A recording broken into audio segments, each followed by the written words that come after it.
Hi, in this video, we are going to discuss about the design of mechatronic system. In the subject mechatronics, the module 1 we are seeing now, the introduction area. And here in this design of mechatronic system, already we have seen what is the mechanical and electronic systems are important, and it's a integration of mechanical, electrical, and electronic systems. And a control system now, a control system is needed for this mechatronics. That's what there are two control systems, are there open loop and closed loop system. So what do you mean by a control system first? Control in the sense it manages, it command, it directs or regulates. That is a very important things. Regulates the behavior of the devices. So any devices what we are using, whether it is working perfectly or not, right? Simply if it is working, we don't know. If we are knowing, if we are not knowing about what is working, then there is we are not getting the proper output. So a controlling system is a one which is going to direct or command or controls this. What is the input we are giving, and the process is going to be done. Finally we are going to get an output. This is what it is needed for any system, right? So here the main important thing what we are going to concentrate is the requirements for this, or accuracy, response, and the stability. Any elements whatever is, it should give an accuracy of a result, and it should respond immediately. If there is any small change in that input, or then should be, it is respond should be there in the output. So immediate responses and accuracy, good quality accuracy, precisions, everything is there. These are also some terms or properties it should have, all the elements it should have. So in the there are two control system we are going to see now. One is open loop control system, and the closed loop control system. So open loop control system, it's there is no feedback system in this. So according to the input it will function. There is no feedback system, that is no control action is going to be takes place according to the desired output, right? This is called open loop control system. In closed loop control system, it depends upon the what we are going to what is the output of the desired output, whether it is there or not, we will check it. So control action is dependent on the desired output. So automatically from the output, there is the feedback device which is used to check the output and compare with the input what we are going to give. Then it continuously changes. So a closed loop control system, output is fed back to the input, but in open loop system there is no feedback in the system, right? So this is the symbol, this is a simple diagram representation of the open loop control system. An input, and there is a process controller and output, right? There is no feedback system here. But in closed loop system it will be there. A open loop control system example, if you say traffic signal and washing machine, old washing machines and all, it will work according to the timing. Once the timer is set, if it reaches the time, automatically the light, green light comes, then it starts yellow for 5 seconds or 6 seconds, then again it will start red, like that.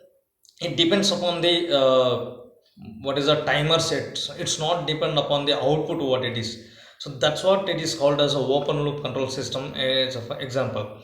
And in the closed loop control system, if you see that a comparison element is there, whatever we are getting output, a temperature if is going to set, so the output, it is a measure and device, it measure the output what it is required.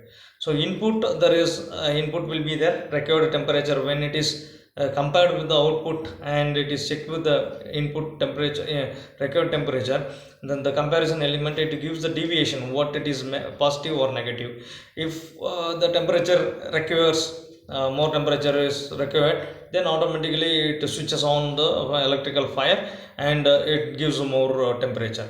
Like that, the temperature of firing system, can be controlled. If you want more temperature, more input has to give. If you want less, the power input should be less. So by comparing the output with the requirement, automatically the system is going to be work out. So this is called the closed loop control system. Okay, so we come to know the difference. Okay, what is the importance of this? And they further, if you see anything, there is what feedback elements is very important in this controlling system. There are elements or comparison elements, control units, correction unit, processing unit, and feedback unit.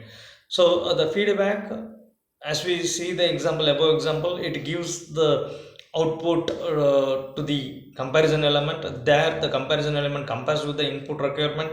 Then it shows the deviation. The control unit get the deviation, and it gives correction unit. It gives input to the correction unit to correct it.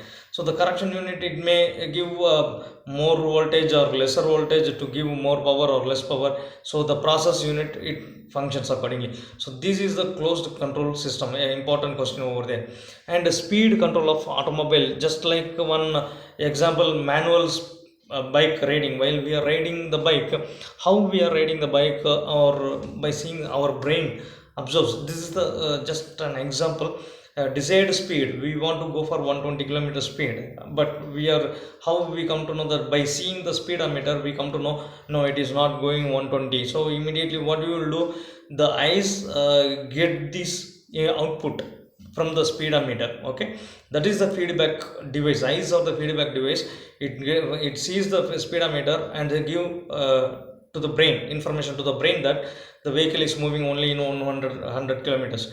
So what it happens is, the brain, there is a comparison statement. It starts in between this automatic speed and record speed, and what is the current speed. So the comparison takes place, and it will show the deviation in between the desired output speed and what is the input speed. So the brain immediately it gives information, or it may give in process. It gives to the instruction to the processing unit. What are the process unit is? The hand or legs or the processing unit. When the brain gives signals to do some work in the processing unit, obviously it will move these thing. What is that? The error signals given by the given by the brain, and brain manipulates the error signal and gives information to the hand or leg. That is a processing unit, whether we have to give supply or not. To give a supply, what we have to do, or we have to reduce, what we have to do. This is what, how the closed loop system also is getting working. So anywhere in this system, we can see the water level indicator. So when the water level increases, so that what it happens in all the automotive sensing mechanisms. This is happen, the water level, if it get increases, there is a float will be there. When the float is having a contact with that contact breakers, if the water level is less, automatically the contact breakers are open. It will pump the motor. It will start the motor to rotate. When the motor rotates, water level is getting filled. When water is getting filled, the float again, it will moves upward, and it will break the contact. So once it touches the contact, it breaks the contact, automatically the motor gets stops. So this is the automatic water level controller in everywhere. This is the closed loop system. Okay, so here the level of water first sensed by the float. The electrical contactor is there, then the circuit, it will check the electrical circuit closed when the float touches, and it will open when there is float is not touching this. So the movement of up and down movement of the float, it decides the water level, whether it has to be controlled or not. So switching on and off can be controlled with the help of the movement of the floats upward and downwards, right? So this is what how it is can be controlled with the open loop and closed loop system. And here there is a washing cycle. This is a cycle based system: wash, main wash, rinse, spinning. In washing machines, some setup times is there, so that one is controlled by the movement of float. But here it is timings. Based on the timing, it is moving upward.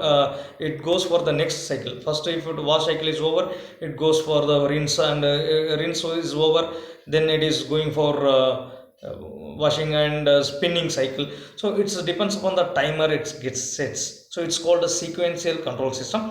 One by one it is going to be finished. Okay, this is one type of control system.